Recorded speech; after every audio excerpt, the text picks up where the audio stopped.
Cosmic കിരണങ്ങൾ. നമുക്ക് പലതരത്തിലുള്ള ഊർജ്ജ സ്രോതസ്സുകളുണ്ട്. എന്നാൽ അതിൽ നിന്നെല്ലാം വ്യത്യസ്തമായ ഒരു പുതിയ ഊർജ്ജ സ്രോതസ്സാണ് കോസ്മിക് റേസ് അഥവാ ഭൂതകിരണങ്ങൾ. ഇതിൽ നിന്ന് നമ്മൾ വൈദ്യുതി ഉത്പാദിപ്പിക്കാൻ പോവുകയാണ്. ഇത് എവിടെ നിന്നാണ് ഉത്സവിക്കപ്പെടുന്നത്? ഇത് ബഹിരാകാശത്തുള്ള നക്ഷത്രങ്ങളുടെയും ഗ്രഹങ്ങളുടെയും ഉപഗ്രഹങ്ങളുടെയും സ്ഫോടനങ്ങളിൽ നിന്നും നക്ഷത്രങ്ങളിലെ പിറവികളും അവയിൽ നടക്കുന്ന റിയാക്ഷൻസിൽ നിന്നും ഉത്ഭവിക്കപ്പെടുന്നു. ഇതിന്റെ ദുർഗുണങ്ങൾ എന്തെല്ലാമാണ്? ഇതിന് പ്രത്യേകിച്ച് ദുർഗുണങ്ങളില്ല, എന്നാൽ ഇത് വളരെ ഗുണകരമാണ്. കാര്യം കോസ്മിക് കിരണങ്ങൾ നമ്മുടെ ശരീരത്തിനുള്ളിലൂടെ കടന്നു പോകും. ആ സമയം സെൽ ഡിവിഷൻ നടക്കുമ്പോൾ ക്യാൻസർ സെല്ലുകൾ ഉണ്ടാകാനുള്ള സാധ്യത വളരെ കൂടുതലാണ്. നമ്മുടെ പ്രോജക്റ്റിലൂടെ അത് കുറയ്ക്കാൻ സാധിക്കും.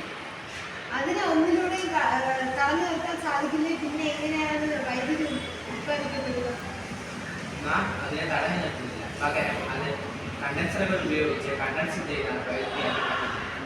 അതിന്റെ മറ്റ് സവിശേഷതകൾ എന്തെല്ലാം? ഇത് ബഹിരാകാശത്ത് ഉപകാരപ്രദമാണ്. മാത്രമല്ല ഇത് ബഹിരാകാശ പേടകങ്ങളുടെ വിക്ഷേപണത്തിന് അവയുടെ സഞ്ചാരം എളുപ്പമാക്കുന്നതിന് സഹായകരമാണ്. അപ്പോൾ സൂര്യനിലെ ഏറ്റവും വലിയ ഊർജ്ജ സ്രോതസ്സായി കാണപ്പെടുന്നു. അതെ, പക്ഷെ അത് തെറ്റാണ്. കാര്യം സൂര്യൻ ഒരു നക്ഷത്രമാണ്. അത് എപ്പോൾ വേണമെങ്കിലും നശിക്കാം. എന്നാൽ നാം ഈ സ്രോതസ് ഉപയോഗിക്കുകയാണെങ്കിൽ നമുക്ക് പുതിയൊരു സൂര്യനെ വരെ നിർമ്മിക്കാൻ സാധിക്കും. ഇവ ഒരിക്കലും തീരുകയില്ല. ഇല്ല, ഇവ ഒരിക്കലും അവസാനിക്കുകയില്ല.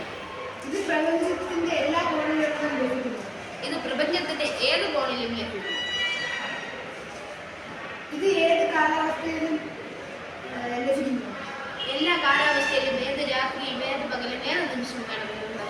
അപ്പോൾ നമ്മൾ ഈ പ്രോജക്റ്റ് സമൂഹത്തിന് വലിയ ഉപകാരപ്രദമാകുന്നു. യെസ്.